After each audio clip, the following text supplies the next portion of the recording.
నమస్కారం. ప్రభుత్వ పథకాల అప్డేట్స్ కోసం మన ఛానల్‌ని సబ్స్క్రైబ్ చేసుకోండి. వీడియోస్ అయితే లైక్ చేస్తూ ఉండండి.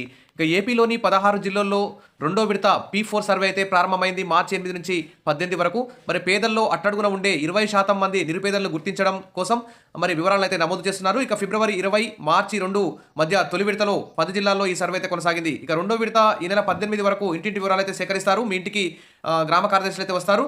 వచ్చి దాదాపు 1.28 కోట్ల కుటుంబాల వివరాలు సచివాలయ ఉద్యోగుల ద్వారా అయితే సేకరిస్తారు. ఇక బ్యాంకు ఖాతా, మీ యొక్క ఆస్తుల వివరాలతో పాటు నెలకు ఎంత కరెంటు బిల్లు కడుతున్నారు, ఇక మీకు ఫ్రిడ్జ్ ఉందా, బైక్ ఉందా, కారు ఉందా, ఈ విధంగా మీకు ఎంత ల్యాండ్ ఉంది, ప్లాట్లు ఎన్ని ఉన్నాయి, ఇల్లు ఎలా ఉంది, ప్రతి అంశాన్ని ఆదాయాల అన్నిటి కూడా ఇక్కడ ప్రశ్నలు అడిగి ఫోన్లో అయితే అప్లోడ్ చేస్తారు. ఇక ప్రజల్లో పలు సందేహాలు అయితే ఉన్నాయి.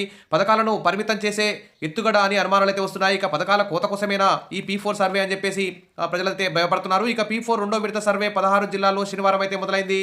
మొత్తం రాష్ట్రంలోని 20% నిరుపేదలను గుర్తించేందుకే కూటమి ప్రభుత్వం ఈ సర్వేనైతే ప్రారంభించింది.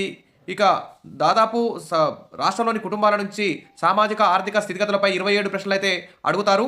మరి గ్రామ వార్డు సచివాలయాల సిబ్బంది ఇంటింటి సమాచార సేకరణ అయితే చేపడతారు. కుటుంబాల జాబితాను ప్రభుత్వం సర్వే నిర్వహణకైతే ప్రత్యేకంగా రూపొందించిన మొబైల్ యాప్లో అనుసంధానం అయితే చేసింది. మరి ఈ సర్వేపై, ఈ పీ4 సర్వేపై లక్ష అనుమానాలు అయితే ఉన్నాయి. మరి సర్వే సందర్భంగా కుటుంబ యజమాని ఆధార్, ఫోన్ నెంబర్లతో పాటు ఇంట్లో TV, fridge, washing machine, AC, laptop, computer వంటివి ఉన్నాయా, ఎంతమంది సంపాదించే వ్యక్తులు ఉన్నారు, మున్సిపల్ పట్టణ పరిధిలో ఏమైనా ఆస్తులు, ప్లాట్లు ఉన్నాయా, ఇల్లు ఉన్నాయా, నెలకు ఎంత కరెంట్ బిల్ వస్తుంది వంటి ప్రశ్నలు కూడా అడుగుతారు. ఇక ప్రజల్లో అనేక అనుమానాలు వ్యక్తమవుతున్నాయి.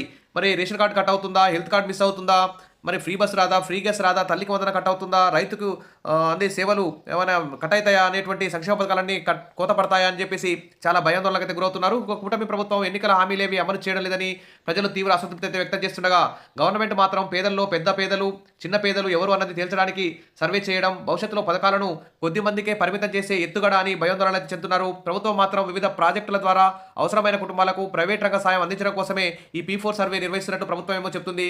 ప్రజల్లో ఉన్న మరి ఈ సందేహాలను తీర్చాల్సిన బాధ్యత ప్రభుత్వం మీద ఉంది.